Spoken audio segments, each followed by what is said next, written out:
Rock isn't dead. It's in flux.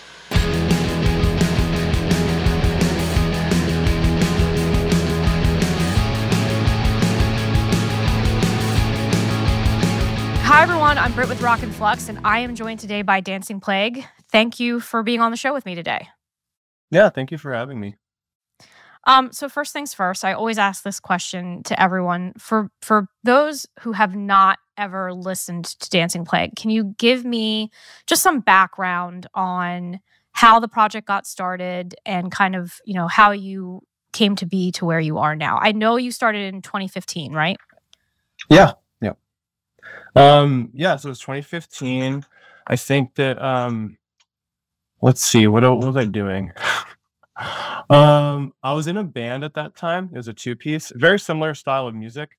I was living in Eastern Washington, Spokane, kind of on the border of Idaho. And we'd kind of, we'd done our thing in the scene. We'd been playing locally for a long time. We did some touring and stuff. But I kind of was having I was getting these other creative ideas in my head. I really needed to do something else. And I noticed that a lot of the people that I was playing with with that project and with other people I was trying to make music with, well, we weren't kind of on the same page. I was like, I need to do more. I had a lot of ambition. I wanted to tour constantly. And and I don't blame them. I was like kind of I was pretty crazy. Like I wanted to play shows every day. I wanted to go on tour. I wanted to write music. I was writing like 5 songs a month and I wanted to play them at every show.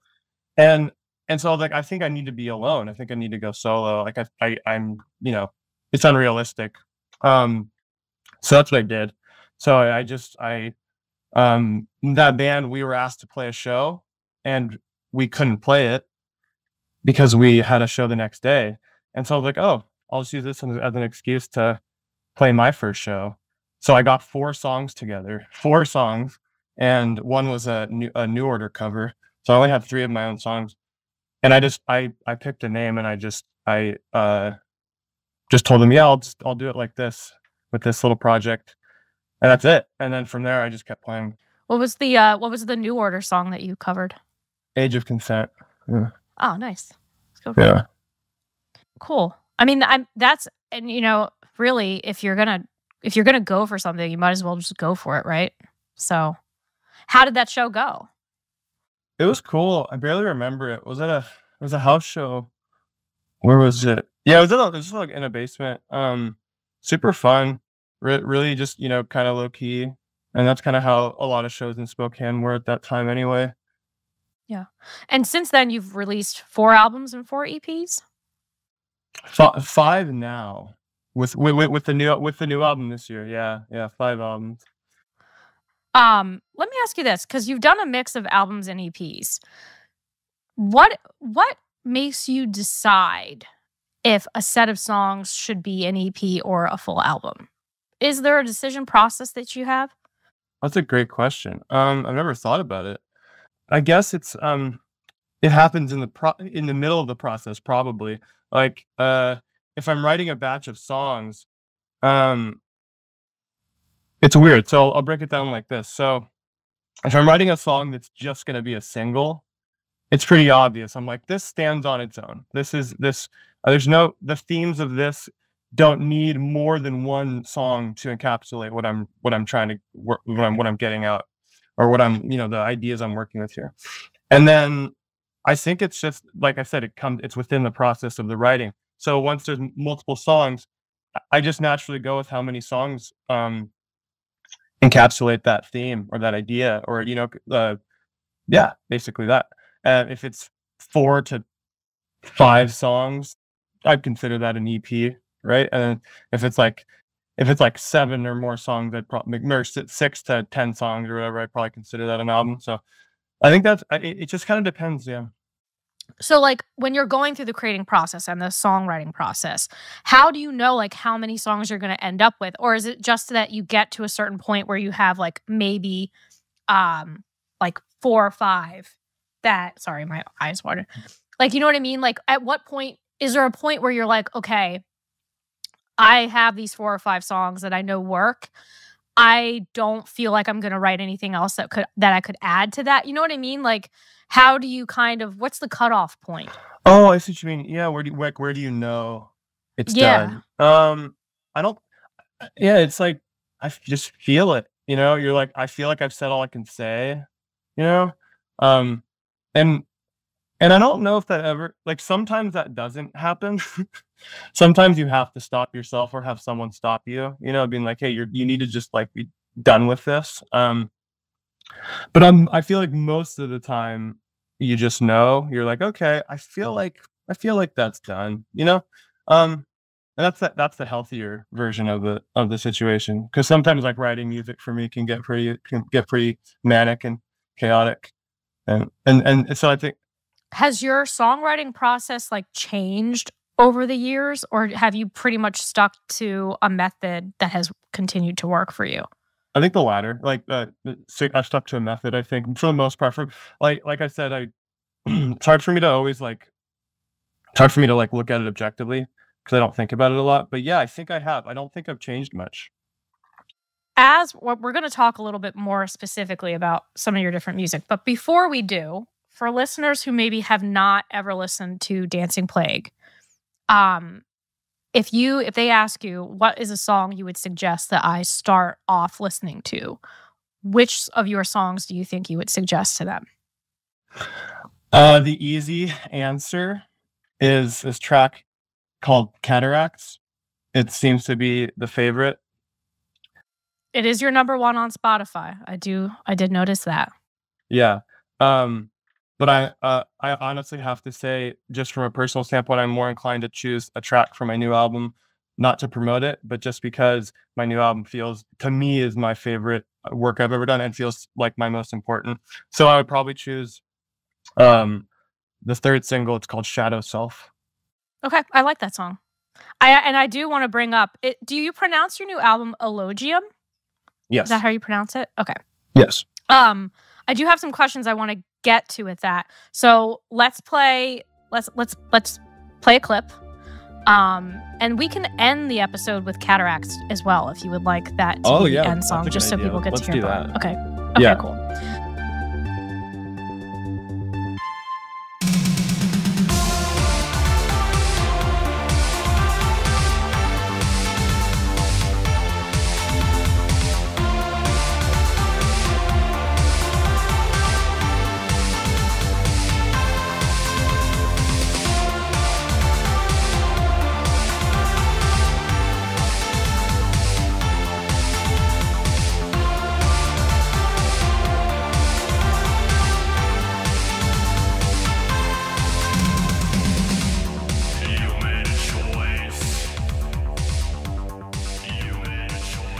Now I did have a question, speaking of the song Cataracts. So your second EP that you released was Habitual, and you released that in 2017. And Cataracts was a song that was on that, as was No Drive. And both of those songs were on your actual album that you released that following year, Pure Desperation. Can I ask you why those 2 songs were added to the full album and like some of the others on the EP weren't? What was the thought process with that? I think it's as simple as they were just my favorite songs. And those two releases are joined, they're sister releases, so that and even the artwork is similar. They were all those songs were written at the same time, and I'm not even sure, it was so long ago, I don't even remember why I released them separately, because it almost feels like Habitual is kind of just B-sides from the recording of Pure Desperation. Well, the other songs besides Cataracts and No Drive, but I don't know why. It's interesting. I didn't really think about that. I think those songs fit with the theme, the overarching theme of the rest of the tracks on Pure Desperation. Let me ask you this too, because sometimes I've had conversations with other artists that the songs that they like do not necessarily end up being the ones that most connect with their audience. And so in your case, you know, these ones, especially Cataracts, is like your most popular, and it's also one of your favorites, right? So are you Yeah. surprised by the fact that like you figured out, you know, that connection to the audience, or like is that a surprise to you? Or are there other songs that maybe you like more that your fans don't necessarily say are their favorites? Yeah. Honestly, kind of both. Like it's interesting. I I have a weird relationship with my music, or maybe not weird, but I have a just like a particular relationship with my songs where I don't I like them all. And I love Cataracts, and I really, because it means a lot to me personally. My music's very personal, so I'm really happy that people, and I love playing that song live. It's so fun. Um, and but there are but to answer the second part of your question, there are a lot of songs of mine that I am sometimes like a little like maybe disappointed for a lack of a better word, that people don't aren't as you know that they aren't as excited about or something that so it's always really cool when random people you know DM me or something and they say they like those tracks, those like deeper cuts, and I'm like, oh cool. You know. Yeah, I mean that's the thing, because like I think if you're putting because obviously it's your artwork, it's your music that you're putting out there, and you have a connection to all of it. But like that probably I don't always think about it, but that probably is weird from the musician standpoint of like, well, I like all of these, and it's like, you know, kind of weird if other people don't connect with it, but it's also interesting too, because there's different reasons. I think the thing about music is like, some of it is just obviously the sound of it, but then other things are more internal with why you might connect to something or why you might not. And you know, that it's the interesting thing about it. Yeah, absolutely. It is interesting, and I honestly understand. I don't. There's like so much music out there. How do you get? You know, I don't. There's like, and especially like even just within my discography, I'm not. I mean, I'm definitely not like offended if people don't listen, like, or don't connect with everything. I'm like, there's so many songs. And even on one album, like you got to just pick a couple, you know, that you connect with. I totally get it, you know. I mean, we all Well, do and it it's with like, our why is with something a single or why is something not? You know what I mean? It's yeah, kind of like yeah, that, you totally. know? Yeah. What gets worse is when you play them live, because then you have so many songs, you can't play them all, and then there's the random people who do like those deeper cuts, and you don't really play those as much because they don't universally they're not as known. Right. Right. And that's like, yeah, you have to kind of factor that in when you're planning all that stuff. Let me ask you this. What is it about the dark wave electronic type of music that resonates with you that made you want to make your own? Oh, you know, uh, I grew up in a really small town in Eastern Washington, and I just didn't have I didn't have I didn't have any means of listening to a lot of music. It was really hard to listen. You know, I grew up with very limited access to music, so I would just kind of listen to whatever I could get my hands on. And so I didn't, you know, it was, you know, metal was a big thing for a long time when I was a kid. I was a big metalhead at a young age. Then in high school, it's as literally as simple as this. I just heard a Joy Division song, you know, and I was like, oh, this is incredible. It changed my life, you know. Transmission by Joy Division changed my life, and then uh and then you know, just it's a gateway drug. Right from there, you just keep going, you get deeper. But there's something about the 80s and that nostalgic sound that is so infectious. Don't like You just love the sound of a drum machine, you love the sound of a synthesizer, and you know, to me that's like it's really hard to encapsulate it. It's really hard to put into words. There's something about it that's infectious. Also, the dramatic flair to it, I love. You know, especially like new wave music. I'm so like, you know, I love emotional music, and dramatic and sad music, and yeah, I just like there's something about it that like it's so much more. It seems so much more emotional. You know, Do you think that MTV helped New Wave out a lot? probably. Yeah. Because they were kind of coming up at the same time. And a lot of those bands had like cool music videos and stuff, you know? Yeah, absolutely. I mean, it helped. They was it Duran Duran? They were the kind of the big music video people. That helped out a lot. Yeah, it seemed like videos in the 80s, right? Like that was what really like drove a lot of records to become mainstream and stuff.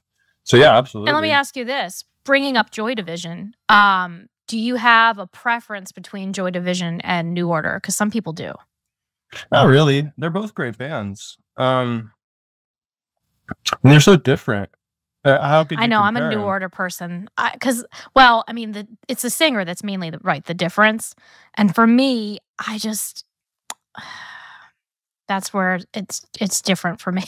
Wait, let me ask you a question because I've been talking about this with some friends of mine. Let me ask you a question. I can't remember who it was. I think it was Bernard Sumner, but one of them said in an interview that they believe that if Ian Curtis hadn't died, that Joy Division would have continued the continuation of Joy Division to New Order, like just musically, it would have been exactly the same. So it would have been on Blue Monday. It would have been Ian Curtis singing instead of Bernard. See, but I don't think that's probably true. But I don't think that song would be the same with Ian Curtis singing on it because he had such that monotone way of singing, and it worked with the Joy Division songs. But I think the difference with New Order was just his style. I don't think in the end would have matched it well. Yeah, I think you're right. And for me, I think it's just his style of singing that it's not. I can appreciate it, but it's just not something that I really love necessarily. Okay. Sure. And yeah, and I like the idea of it though. That's why I like to ask the question because it's a fun thing to entertain. You're like, oh, it would be completely different, you know? Yeah, and it's a thing where I would love to see what it would be like. I think it's great. I think the way you can probably the way try it all it with AI. Someone probably is working on it right now. I bet. That's going to be something that comes out of AI. And that would be that. Now, see, that would be actually something I'd be interested in using AI for to just see that, you know? I'd be curious. So your latest album you released in March of this year. Am I right? Mm-hmm. Yeah. And Elogium. Let me ask you this, because when I was listening to it, for me, it almost seems like some of the songs have like a nostalgia, like video game type of sound to them.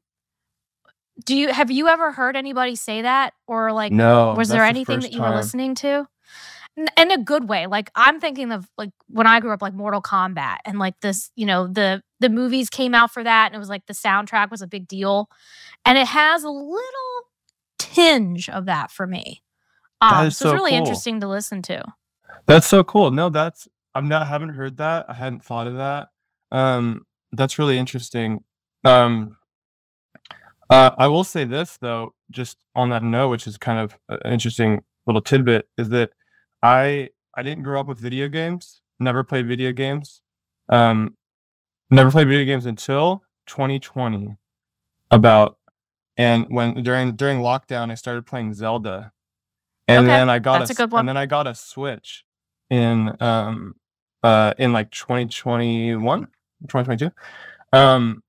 And all I play on it is Zelda though. I don't play anything else. You gotta branch out because like the older games like Nintendo and Super Nintendo and Sega, there's some great stuff on there and some great soundtracks. Like people like the Sonic the Hedgehog, like the music in that game. Yeah, I just remembered I did play Sonic like a long time ago, but like with an old partner of mine, she had a old Sega Genesis or whatever. And so I did play that a little bit. That was like the only thing I ever did. But what I was getting at is that so basically I was playing video games for the first time during the kind of around the time of the writing of the new album. So maybe subconsciously it had an effect. Yeah, you never know. But Zelda, I don't know. I'm trying to think of what the music is in that. It's kind of like it's a little bit lighter. It's not as dancey, but some people do like the music in Zelda. Yeah, I was at the first one I played was on Nintendo GameCube, and it was Wind Waker. And that's like kind of an older one. The music on that is kind of more upbeat, I guess. Yeah, I don't know. Um, that's interesting. I hadn't heard that, and I really like that though. That's really cool. Yeah, It's my thank you. observation for sure. You're welcome. Let me ask you this. Where do you get your ideas from for your music?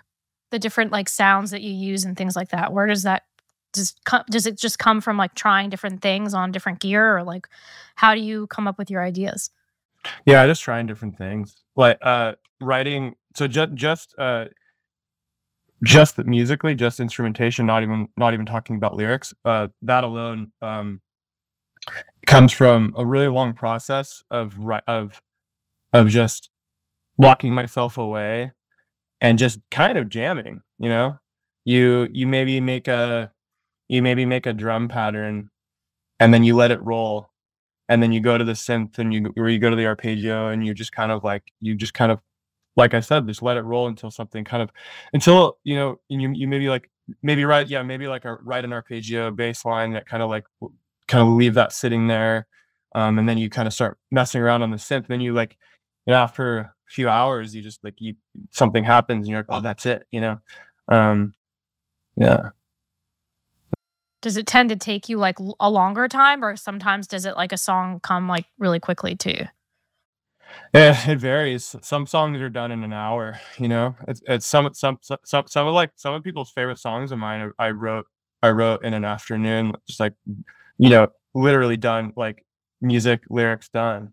Then some songs have taken 6 months to some songs have taken a year.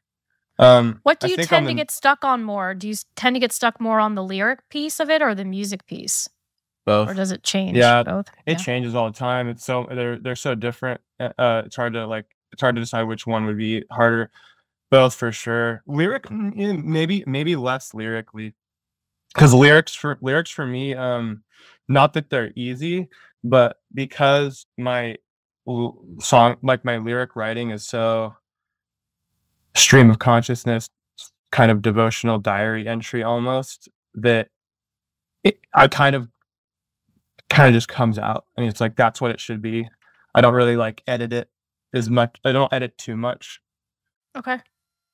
Yeah. That's interesting. I'm always curious because I feel like everybody just has such a different process with that kind of stuff. And it is interesting to see creatively how things come together. Because, do you tend to have like music or lyrics first for something? Because even that's varied by different musicians I've talked to as well.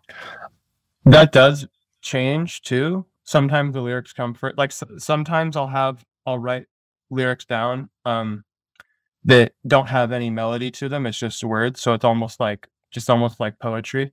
You just kind of write stuff down. You have little lines here and there, like in your notes or something, and then um, it kind of comes.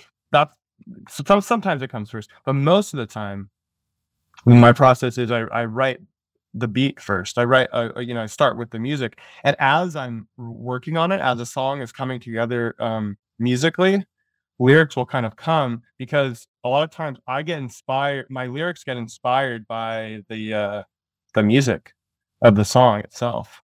Like I'm writing it, and I'm like, what does it make me feel like? And maybe like what am I dealing with at the time too, that kind of mixes in there, and I'm like, how does this work with what I'm thinking about right now that I need to deal with, you know? Yeah. So I know we were talking about performing live a little bit ago, and you're touring in August. You have some dates coming up in Europe and in the US, and I think in Brazil too. So quite a few different places. Can you tell me how like what are you looking forward to about that, and like what are you doing to prepare? Um, I love playing shows.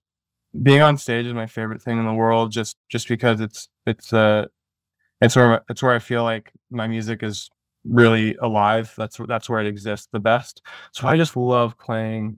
So I like to try to stay as busy as possible. So I'm just really looking forward to playing in new places and meeting new people and seeing people and engaging and stuff. So we're really excited to go to Portugal. So I'm going to Portugal in August. That'll be the first time there. I'm really, really excited for that. And the festivals, and August is mostly all festivals. So it's, yeah, the, yeah, and festivals are like, I don't need to explain why those are so fun. Like it's amazing. You get to see tons of people. You get to watch some of your favorite bands play, and there's even more people to talk to. It's great. And the camaraderie of the events, and so that's gonna be cool. And then yeah, I haven't announced my full dates for the rest of the year yet, but there's tons of shows coming. I'm playing doing a whole another big US tour in the fall that hasn't been announced yet. So and a few of those dates have been announced. So I'm playing Substance Fest. There's 3 Substance Fest this year. I'm playing all of them, which is gonna be really fun. And that's gonna be mixed in with my October dates. And then Brazil. I cannot wait to go to Brazil. Have you I'm ever really been there excited before? about that. No, no. This year was my first time leaving the US ever in my life.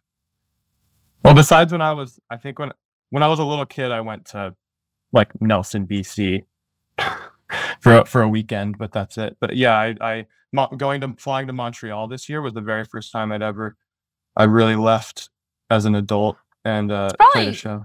That's probably a nice way to kind of ease into that though, because it's like right above our country, still speak English, because once you get and you're going to be to 2 countries that speak Portuguese, so yeah, it's true. Might want to start learning that.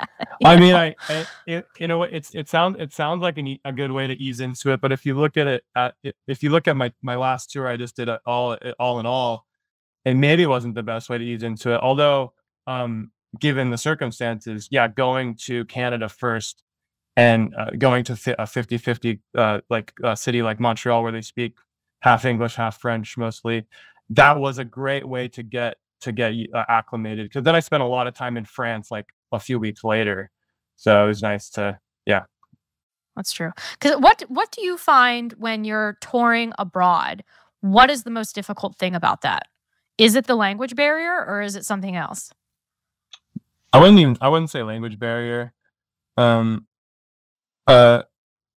because most people speak English. It seems like it, and if you don't speak English, if we don't speak the same language, then there's usually a way to communicate. And there's the translator apps on the phones now, which probably. Yeah, you should have seen me at the grocery stores. I was just like scanning. I was using like the Google Translate app to scan, because I'm vegan, so I was like, I had to. And France was really hard for vegan because they don't label anything as vegan there, so you have to read every ingredient. Anyway, that wasn't fun, but so maybe that's the hard part. No, the hardest part is maybe just transportation. Although it's actually easier to not have a car in Europe because of the rail system is incredible there. So it's a weird thing where I'm saying that's the hardest part, but in a way, in comparison to like the US, it should be the easiest part, because getting around there is incredible. You can get a train that goes fast, that goes 100 plus kilometers an hour, and it's incredible. But when you have a show that is on Friday, and then a show on Saturday that's 8+ hours away, and you have to get 2 to 3 connecting trains, and oftentimes you have 7 minutes on to change over. I missed I missed a few trains, and it sucked, because then a lot of times they don't let you use the same ticket for the next train, so you have to buy a new one. So that part, that's hard. But I mean, that's kind of goes with that kind of goes into like, learning for next time. Just next time I'll try to make sure that shows are closer together, instead of, for whenever it's possible, to make sure that, there aren't super big. Yeah, that's tough too. Like just the logistic piece of that and stuff. That's the thing, is that it is hard to, booking tours isn't easy. So you take what you can get. You want to try to play as many shows as you can. So you end up having to backtrack or something. It's just part of it. But if you can avoid it, it's nice. Yeah, definitely. Okay, so now we're gonna get to the I call it a game. It's really not, but we're gonna play the best. So I'm gonna ask you the best of various topics, and you're just gonna say like what you think the best of that particular thing is. Okay. So the first question is the best song you've ever heard. And that might be tough. Oh, jeez. Oh, man. You don't have to pick one if you can't. I'm gonna go crazy here and say the song Into the West from the Lord of the Rings Return of the King soundtrack that Annie Lennox sings. And beautiful song. People should listen to that song. It's beautiful. She has a great voice too, so. Yeah. The best thing you have ever eaten. Wow. I didn't realize it was going to be so hard. It's always hard when you're put on the spot. It's one of those things where it's like you think of it after the fact and you're like, oh, I should have said, you know what I mean? And you don't think about it until you're put on the spot. So yeah, I'm going to say my mom's Italian torta. Now I don't, so my mom's an incredible cook, but she kind of she doesn't really do things traditionally. She says that they're traditional. So I don't even know if this is a real dish, but she says it's a thing. It's called torta. Well, I grew up eating it. Now torta in the Hispanic culture is a sandwich. Is more of a sandwich with bread and stuff. So but I believe she claims that in Italy a torta is this like pie dish with spinach and feta cheese in it. And she makes me a vegan one now with tofu instead of feta. That's probably my favorite thing. Or cheesecake. Oh, that's a good one too. My mom has a good cheesecake recipe, actually. Mom food is always the best food, you know? Yeah. Okay. The best show you've ever played. Wow. Wave Gothic Treffen in Leipzig. It was incredible. What made it the best? The energy. Just the energy and the atmosphere of the night, you know, the camaraderie. Well, that's what makes a good show, right? Yeah, all the bands that played that showcase at that venue that night, we were all so like tight, and we were all like, it was just like, it was incredible. You feel that energy with everything. When the production side energy and the show side with the audience energy are both at like, you know, peak 100%, like, you know, 10 out of 10. That's the best show. And right, that's how it was. I even during the sound check took like 30 seconds because everyone was on the same level. We were all you know, like I said, production and you know, the crew side and the audience side was just like, don't you feel though, like in this whole little culture or like group of bands and musicians in the whole Darkwave scene, that everyone for the most part is pretty cool and nice and everything, which I also think probably plays into that, you know? Yeah, absolutely. Yeah, I haven't met anyone who's had a bad attitude or is super negative or is it, I mean, you can be negative and be a good person. So I mean, I haven't met anyone that is a jerk, rude, or jerk or anything. Yeah, there's no either. egos and I've had a either. lot of like everyone's been super nice that I've had on the show, which has been great. And I think that maybe that's part of like the music of like there's something interesting about the music. Being fans of new wave and 80s nostalgia and darkwave and EBM and industrial, there's something about it that like you don't make that music without being a huge fan, I don't think. So I don't know why it is specifically this community, but we're all fans of each other, you know? So that Which helps. is nice too. It's nice for me because like even if other bands who I've had on the show come up like on episodes and stuff, everyone always has nice things to say, and it is cool because some of you have even worked together or you've all played together a lot of the time and stuff. So it's nice to have that kind of overlap and stuff. Absolutely. The best song you have ever written. cataracts. And we're going to end with that. So that's a good one. The best kids TV show. Arthur. Okay. That's a good one. The best Halloween costume you ever were. I was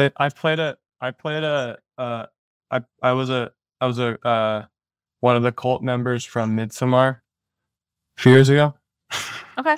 That was pretty fun. There's a picture of me somewhere on Instagram. I'm trying to find it. The best movie you've ever seen. I'm a huge lover of cinema, and I'm gonna sound really, really pretentious because I really love art house cinema. I don't talk about it a lot because not a lot of people care about that as much as I do. But the best movie I have ever seen, it's probably, man, I need to look at my Letterboxd, but that's so crazy. Why am I blanking now? It's like I'm thinking of everything. It's this kind of game. I'm telling you, you'll like think of it after the fact. You know, the other caveat too is things that you've seen in the theater or things that you've seen outside of it. Because some movies, I personally feel like if you don't see it in the theater, it's not the same. Yeah, absolutely. Yeah, okay. You know, best movie I saw in the theater. Let's stick with a reference from earlier. Let's go Lord of the Rings. Okay.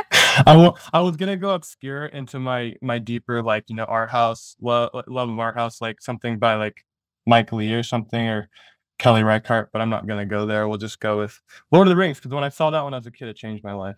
Yeah, and that's a movie that you should see in the theater if you're going to see it because it's epic, crazy. Yeah. Okay.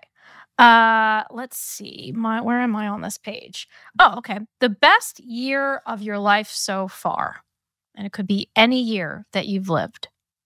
This year, 100%. This year, 100%. And what makes this year that? To get personal, very personal, that I haven't talked about much publicly, is that I got sober last year. I stopped drinking alcohol in September. I also quit. I had a pretty nasty alcohol and nicotine habit for a long time. I quit both those last year, and I'm very proud of myself. And not going back. I love my life now. I'm very happy. I live a very positive lifestyle now. So, well, good for you. That's awesome. Thank you so much. And that translates into the music. I'm doing more musically than I ever have. So, like, you know, playing a bunch of shows and promoting the new album, all of it together feels like a really healthy life that I'm trying to live. So, yeah, Clear this year mind. for sure. Yeah. Absolutely. Being present. And, you know, I really truly give anyone who is sober a lot of credit because it's not easy in any circumstances. But I also feel that, especially something like alcohol that is everywhere and it is so culturally ingrained into things, I just have a lot of respect for people who decide that they're not going to partake in it and stick with that to you know, live like in their most healthy way, because it can't be easy, you know, especially like in the music scene, you know, because it's everywhere at shows and everything. Totally. And you know what? I will say that I'm not really even an advocate for sobriety. I think it's great. It works for me. I don't mean like against people. I still drink wine and things like that. Like, I don't mean it against people who do, but I think for when a person can realize for themselves that is the best decision and then stick with it, I give you a lot of respect. Oh, thank you so much. Yeah, and you're absolutely right. I mean, it is like, yeah, it's one of those things where, yeah, it's like they say, when you realize that you have a problem, it's the greatest day of your life, you know? Yeah. So, yeah. Well, good. Much respect to you and good for you. Thank you so much. And I'm glad that it's turning out to be the best year. Final question, and I ask everybody this. It is rock dead? Because that is the saying. And I don't mean like rock and roll is like necessarily, the cliche part of it, but rock as a whole, because I consider like the dark wave and new wave as a subset of rock music. So when someone says that that's dead, what are your thoughts on that? It's not rock. Rock will never die. And I mean, even just look at our scene. If we're, look at everything. If it was dead, then what are we doing? The evidence is there. It's not dead. So yeah, I agree. So yeah, absolutely not. Yeah, I agree with you. It's in flux. There you go. See, that's the whole thing. And it's forever changing, which I think is also a good thing. But I don't think, sticking it to the man is ever going to go away. So absolutely not. Isn't that what it's about? We're always going to be angsty. We're always going to be mad about stuff. It's great. And we got to get it out somehow. So why not with music, right? Exactly. Yeah. Well, thank you so much for being on the show. It's been great to have you and to get to know you a little bit better and talk about your music. So I appreciate it. Likewise. Thank you so much for having me. This was great. Yeah.